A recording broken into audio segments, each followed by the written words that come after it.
જય માતાજી। તો સ્વાગત છે બધાનું મારા આજના નવા બ્લોગમાં। તો આજે હું બનાવવાની છું દહીંવડા। ઉનાળાની શરૂઆત થઈ ગઈ છે તો વિચાર્યું કે મસ્ત ઠંડા ઠંડા દહીંવડા બનાવી નાખી। તો એના માટે મેં 3 કપ જેટલી અડદની દાળ લીધી છે અને 1 કપ જેટલી મગની દાળ લીધી છે અને એને મેં 5 થી 6 કલાક માટે પલાળી દીધી છે। આ રીતે દાણો કડકો થઈ જાય એ રીતે સરસ પલળી ગઈ છે બંને દાળ। તો અડદની દાળ અને મગની દાળ મેં બી અલગ અલગ પલાળી હતી। તો હવે આપણે એને ક્રશ કરવાની છે। તો એના માટે મિક્સર જારમાં સૌથી પહેલાં તો છે ને મગની દાળ આપણે પીસી લેશું અને થોડુંક એમાં પાણી પણ એડ કરી દેશું જેથી આપણી દાળ છે એકદમ સરસ રીતે પીસાઈ જાય। પાણી નાખવું તમારે ઓપ્શનલ છે। જો વધારે પડતું ઘાટું ખીરું રાખવું હોય તો પાણી ન પણ નાખો તો પણ ચાલે, પણ મેં થોડુંક એવું પાણી એમાં નાખ્યું છે અને આપણી દાળ છે એકદમ સરસ રીતે પીસાઈ ગઈ છે। બંને દાળને અલગ અલગ જ પીસવાની છે। તો આપણી મગની દાળ છે એકદમ સરસ રીતે આ રીતે કન્સિસ્ટન્સી રાખવાની છે ને સરસ પીસાઈ ગઈ છે અને આપણે એને એક બાઉલમાં કાઢી લેશું।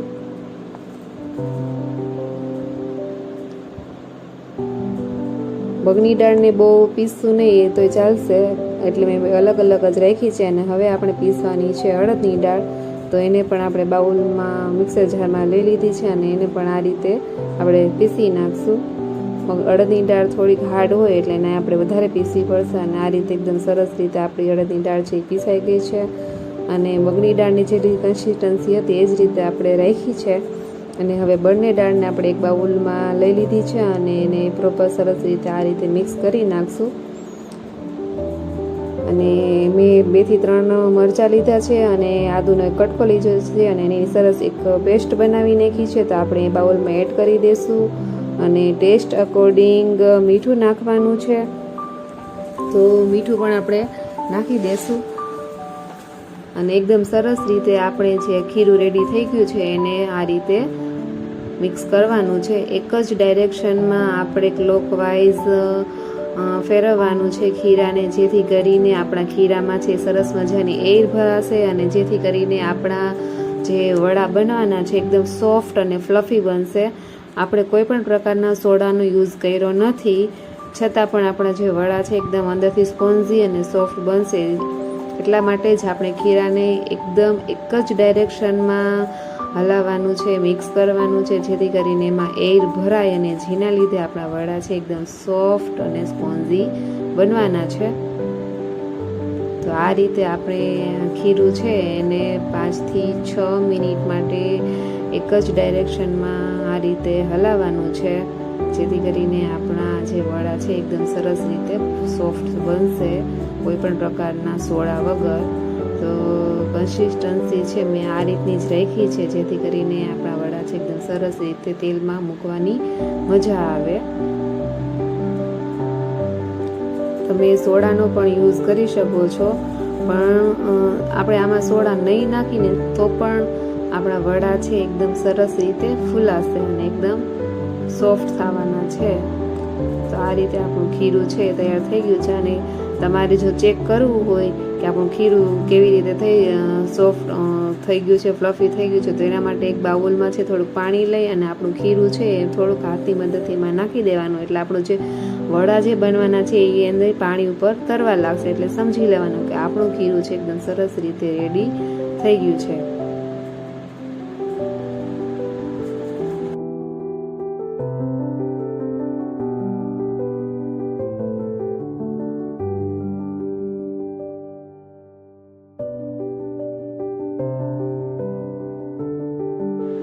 તો હવે આપણે દહીંવડા માટે જે જીરું શેકવાનું છે એના માટે મેં એક લોઢીમાં 1 થી 2 ચમચી જેટલું જીરું લઈ લીધું છે અને એકદમ જે ગેસની ફ્લેમ છે સાવ મીડિયમ રાખવાની છે, જેથી કરીને આપણું જીરું છે દાજે નહીં અને બ્રાઉન એકદમ ન થાય અને સરસ રીતે શેકાઈ પણ જાય। તો આ રીતે ધીમા હળવા તાપે એકદમ સરસ રીતે એ જીરું છે એને હલાવતા રહેવાનું છે, જેથી કરીને લોઢીમાં ચોટી ન જાય અને એકદમ સરસ રીતે આપણું જીરું છે શેકાઈ જાય।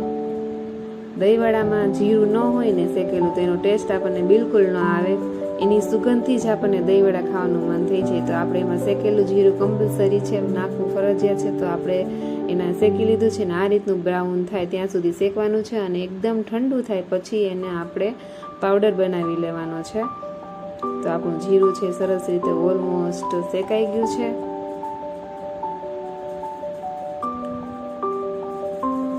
અને હવે આપણે ઠંડુ થાય જીરું ત્યાં સુધીમાં એક હલવાઈમાં તેલ મૂકી દીધું છે અને તેલ ગરમ થઈ જાય એટલે આપણે આ રીતે વડા પાડવાનું ચાલુ કરી દેવાનું છે. આપણે જેમ ચણાના લોટના ભજીયા કેમ બનાવી એ જ રીતે આપણે આ વડા છે પાડવાના છે. અને તમે જેવડી સાઈઝના રાખો એ સાઈઝના વડા પાડી શકો છો. તો આપણા વડા છે પાડવાનું શરૂ કરી દીધું છે. આપણે આવી રીતે નાના નાના કરીને વડા મૂકતા જઈશું અંદર. અને ગેસની ફ્લેમ સ્ટાર્ટિંગમાં સાવ થોડીક લો રાખવાની છે, જેથી કરીને આપણા વડા છે એકદમ સરસ રીતે ચડી જાય, અંદર કાચા પણ ન રહે અને એકદમ સોફ્ટ થાય અને લાઇટ બ્રાઉન થાય ત્યાં સુધીના આપણે એને તેલમાં ફ્રાય કરવાના છે.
તો આપણે બધા વડા આ રીતે સરસ મજાના જો બનીને રેડી થઈ ગયા છે.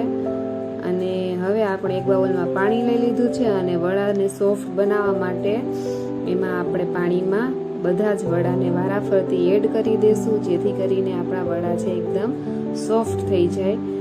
અને વડાને આ રીતે 1 થી 2 મિનિટ રાખીને પછી આપણે હાથની મદદથી પાણી એનું બધું કાઢી લેવાનું છે આ રીતે વારાફરતી, અને એક બાઉલમાં અલગ કાઢતા જઈશું.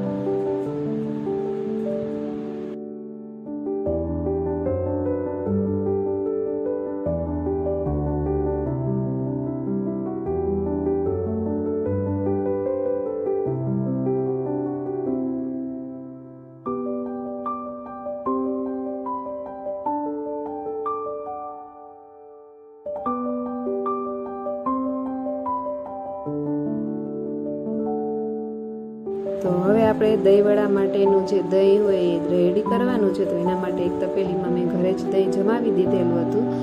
તો એને આપણે એક બાઉલમાં કાઢી લેશું અને એકદમ મોરું દહીં હોય એવું જ દહીં આપણે રાખવાનું છે. બહુ ખાટું દહીં નહીં રાખવાનું, જેથી કરીને આપણું દહીંવડાનો ટેસ્ટ છે એ સારો આવે. તો એના માટે બાઉલમાં મેં દહીં લીધું છે અને મેં સાકર નાખી છે મીઠું દહીં કરવા માટે. તમે ખાંડનો પણ યુઝ કરી શકો છો.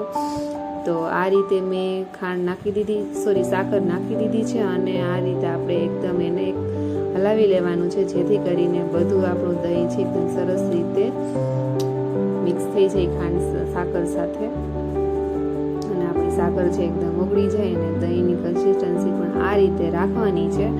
અને હવે આપણે દહીં વડાને સર્વ કરવાના છે.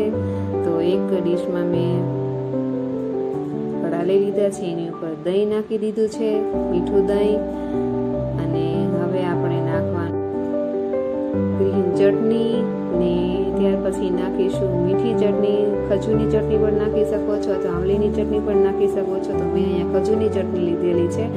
અને હવે આપણે નાખીશું થોડીક લાલ મિરચી પાવડર અને પછી નાખીશું આપણે જે ધાણા પાવડર બનાવ્યો તો ધાણા જીરુંનો શેકીને એ નાખશું. થોડાક દાડમ નાખી દઈશું અને ઉપરથી નાખશું થોડી કોથમીર, જેથી કરીને આપણું જે દહીંવડાનો ટેસ્ટ છે બહુ સરસ આવશે.